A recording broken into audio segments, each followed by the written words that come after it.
everyone. Dr. Brian Scott. We're wrapping up another week. And in fact, I'm pretty excited. This is Insight to the End Times. And I'm excited because today's podcast is our concluding podcast of our third year of sharing these podcasts with you. And when we get into next week, we are entering our fourth year. Can you imagine? I had no idea when I started sharing these podcasts that we would be in such a position as we are today. But the world is changing so rapidly. So many things are occurring that are absolutely end time oriented. It is amazing, amazing, amazing. In fact, on my smartphone here, you probably have one of these smartphones.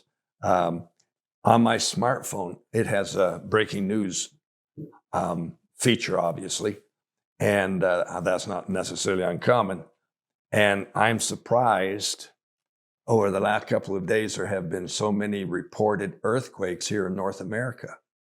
And some of them even in our own area, which were basically free of earthquake activity here in Southern Ontario. But these are all things Jesus prophesied in Matthew 24 as signs of the very end. So as we keep studying, we're looking at not only scripture, but we're also looking at events in the world, because that's where the practicality of these scriptures comes to life. We're in 2 Timothy chapter 3. Paul was writing to Timothy. He was the pastor of the church in Ephesus, which is one of the brand new New Testament churches. In fact, in Revelation chapter 2, when Jesus has John write these letters to the 7 churches, the church in Ephesus is one of the first churches that he addresses. Anyways, let's get into what he was saying in chapter 3, verse 1, 2, and 3. Verse 1 says, "In the last days, perilous times are coming." And as we have shared with you many times in the past, these last days that he refers to mean the very end of the very end of the very end. So if there's nothing beyond this, we're at the very end. If we look at it from a point of view of our work week, which starts on Sunday and goes through to Saturday, and then we enter another week. How do I know that? Well, look at a calendar, and you'll always find Sunday's the very first column, and Saturday's the last column. So the week starting on Sunday, ending on Saturday. When he says last days, we're in the last couple of minutes of the last hour on Saturday. We're somewhere in the 11:30 to 12 midnight period of Saturday on the calendar. Let's get into verse number 3. We've been looking at these elements of peril that he defines. The other day, we looked at element number 9 in verse 3, without natural affection, King James, unloving in the New King James. Today, we're looking at number 10 on that list. And in the New King James, it refers to them as unforgiving. Hey, this is Matt from Insights to the End Times. I wanted to interrupt just for a quick moment and ask you to do us a huge favor. If you could go ahead and hit the like, share, or subscribe button, it would allow us to make sure that you stay up to date with all the latest videos from Dr. Scott. Now back to the episode. And the King James refers to them as truce breakers. Well, maybe truce breakers is a little easier for us to understand what's going to go on in this. But unforgiving refers to the inability, the lack of ability to forgive someone. In other words, you hold a grudge and you hold it for years and years and years. This involves the breaking of trust between parties, the breaking of covenant relationships, especially marriage. Marriage is a covenant relationship. A man and a woman, notice what I said, a man and a woman come together. I'm holding to the scriptural definitions. They come together and they get married, and in the marriage ceremony, they're making a covenant to be one, to join together to become one, as long as they shall live. And so we see a great deal of marriages breaking down. We see the home breaking down. That was the other day. We looked at the unloving nature or the without natural affection nature, but it ends up being unforgiving and truce breakers. So what about business commitments? What about business partnerships? What about business associations? What about long-term employees who are thrown out the door? All because people no longer can walk in relationship. We could say they no longer walk in Christian love. They no longer walk according to the ethics of the day that we have long known. They've all seemingly disappeared. Well, I want to share some thoughts with you about how this comes about today. So if you're able to make a few notes, you might want to. If you're driving, please don't try and make notes as you're driving. But when differences come between people, and you have to realize something. John chapter 10, verse 10, Jesus defines the good and the bad of life. He says the devil or the enemy comes to steal, to kill, and to destroy. And then he says, but I've come to give life and life more abundantly. So we have the enemy, the demon side of life, all the fallen demons under Satan's control. They've come to do three things: to steal, to kill, and destroy. Jesus has come to give life and life more abundantly, or in excessive abundance. So it's not uncommon for the demonic forces of evil, the perilous times, to come to destroy relationships, to destroy covenants, to destroy associations and relationships in business and so on. Divorce has become something that is so common today that it's no longer stigma, it's no longer shunned or looked down upon. It's like, it didn't work, let's try again. Or let's not get married, let's just live together. When I was growing up as a younger person, obviously, I grew up in a small town. If there were 1,000 people, that was a good day or a good week. But we knew just about everybody in the town. Boy, very, very few people ever divorced because there was such a stigma about it. It was like, oh my goodness, look at that. So divorce was not a big deal. It just hardly ever occurred. In fact, I have a hard time remembering anybody in our hometown who was divorced when I was growing up. That wasn't something that occurred. In fact, it was difficult to divorce. It wasn't easy, but it has become easier, obviously.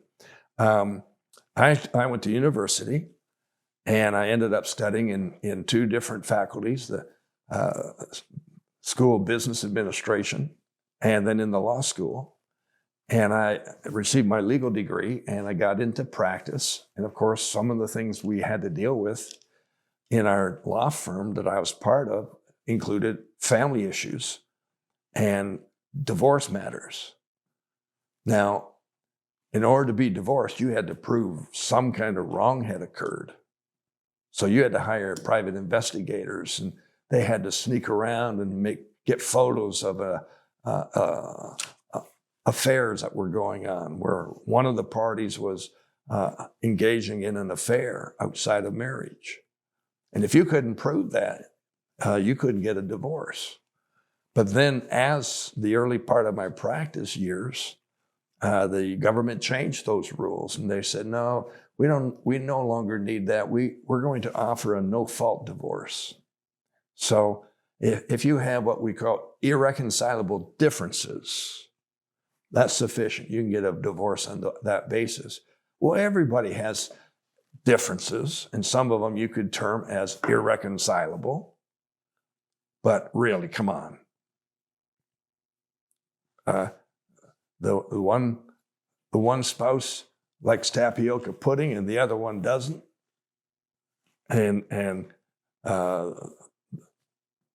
that's what's offered as a dessert from time to time. That's not something to divorce over, but it is.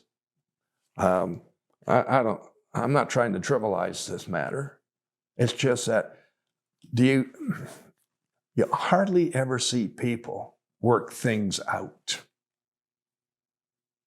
They just give up and walk away. Divorce doesn't just hurt the two parents or the two adults. It also hurts the kids. It hurts the family, the extended family, and so on and so forth. So let me give you some thoughts here. There's such a huge price to pay for families that divorce, especially as it pertains to the kids. Now, of course, we've had to deal with that kind of situation in our church setting over the years, where there's a divorce that happens, and they've got children, they've got kids, they've got teenagers, and almost always it ends up with some form of shared custody, shared access. So odd weeks in the month, the first week, the third week, the fifth week, they're with the mother, and the even weeks are with the father, or vice versa. The kids are on a merry-go-round. And then you get the parents opposing one another and doing things against each other. Oh, my. Anyways, let me get into these statistics for you. These are statistics I've gathered over the years. They probably have changed since I put them together a couple of years ago. But when you look at kids from a divorced home compared to a non-divorced home where the marriage is still intact, you'll find that 31% of the kids from a divorced home will drop out of school versus 13% of kids from a married home who will. So you have at least 2.5 times as many kids from divorced homes stop dropping out of school. There's a direct correlation there.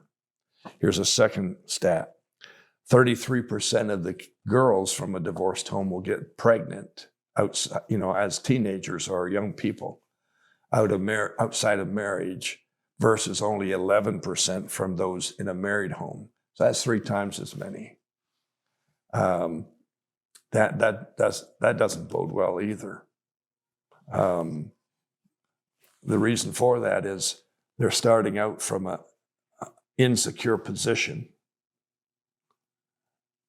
from an unforgiving position, from a truce breaker position. That's in the back of their mind.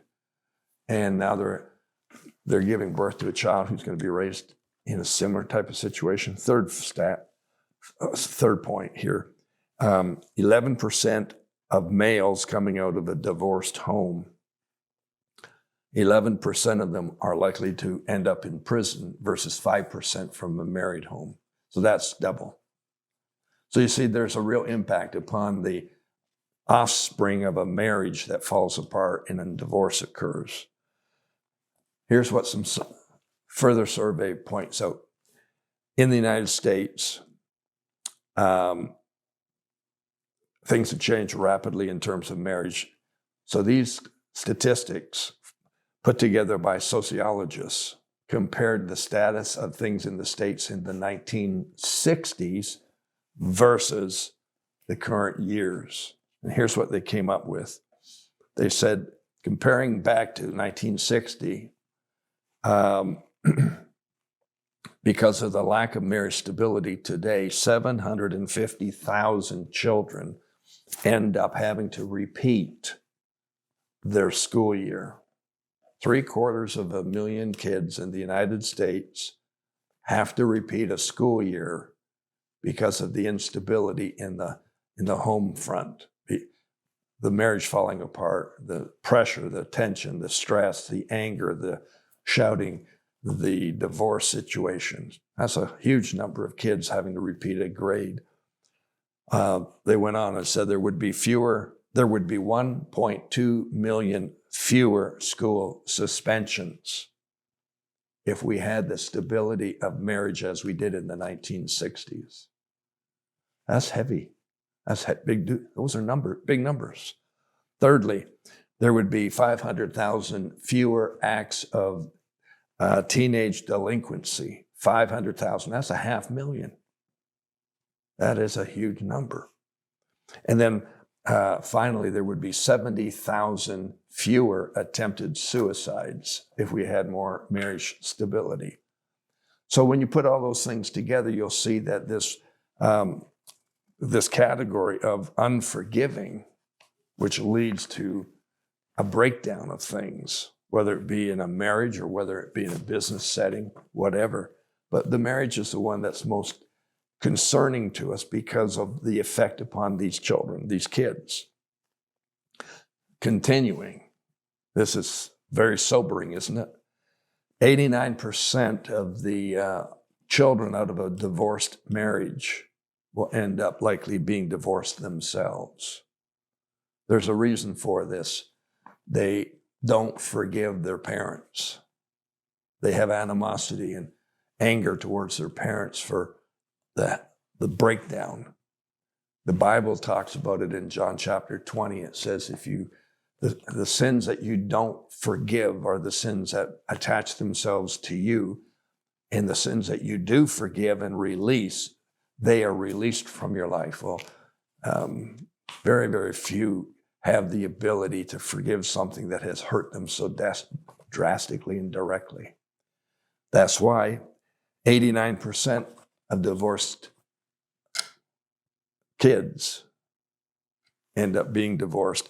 And then 35% of the Christians are getting divorced.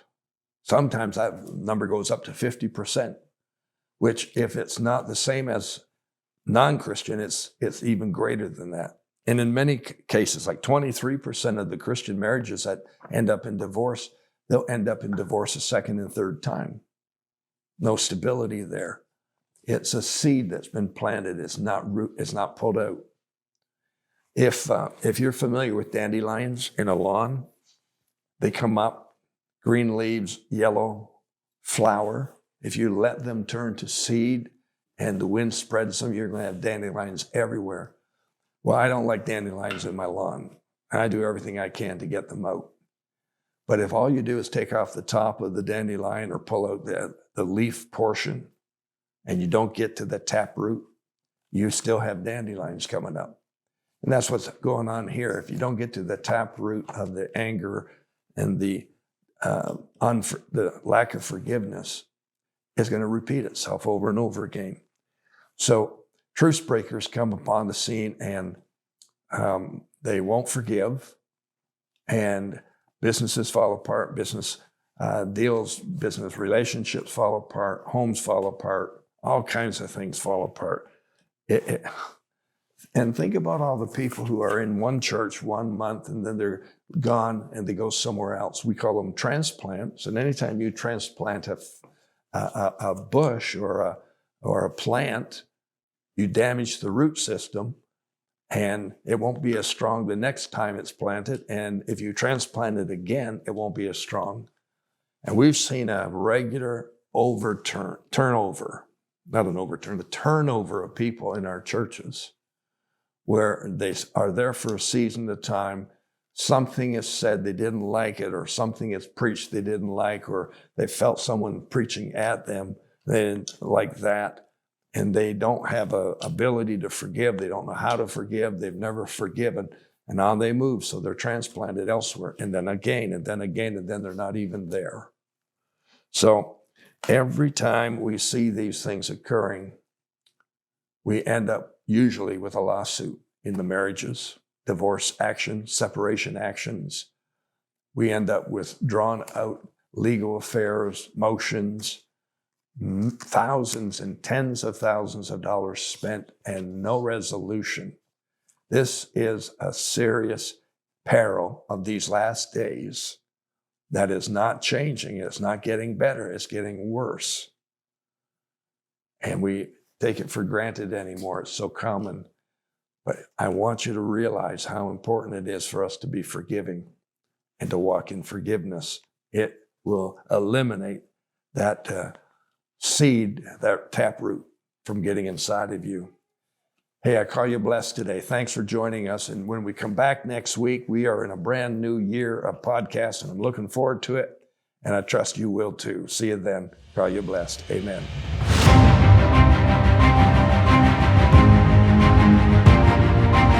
Hey, thanks for watching this episode of Insights to the End Times. I hope you enjoyed it. If you'd like to get notified every time we release a new video, go ahead and hit that subscribe button right over here. Now, if you'd like to catch the previous episode, you can do that right here, or the entire playlist is right above, right here. Thanks for watching. We'll see you on the next episode of Insights to the End Times.